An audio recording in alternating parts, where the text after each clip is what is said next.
And to kind of give an example of that, I'm going to tell you a true story about a little girl. And she grew up in Montana.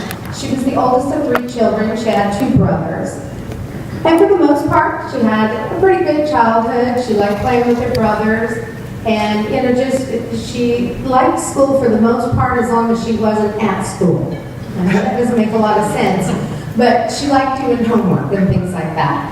However, there was this one class that she did like at school, was home ec. Anybody remember home ec? Yeah, absolutely. And one of the projects she had this one time was to make a skirt. So in this class, she got to make a skirt. She was very proud of the skirt. And in fact, she got an A on the project. So she thought that she would wear that skirt to school the next day, and she did.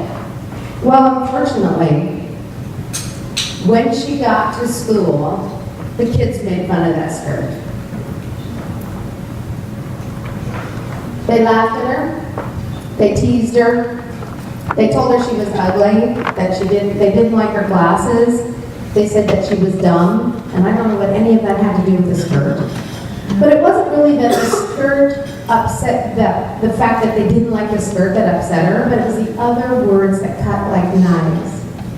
And at that point in time, ladies, that became that little girl's belief system. She started carrying around the thoughts of, I'm ugly, I don't matter, nothing looks good on me.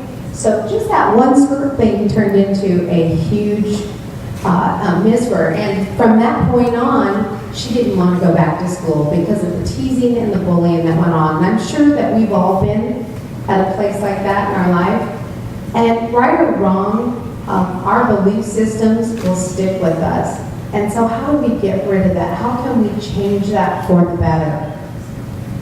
So back to the story. The one great thing, well, she had a lot of great things, but the one great thing this little girl had in her life was she had a fantastic grandmother who was very positive.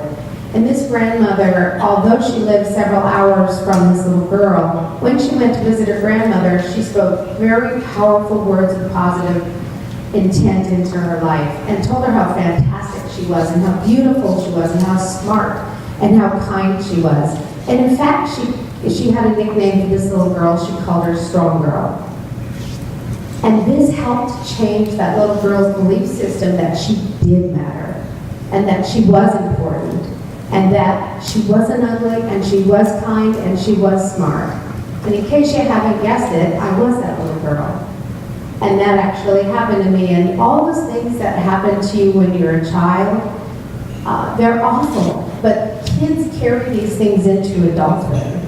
And even things that happen to us now as adults, we can carry them into our life.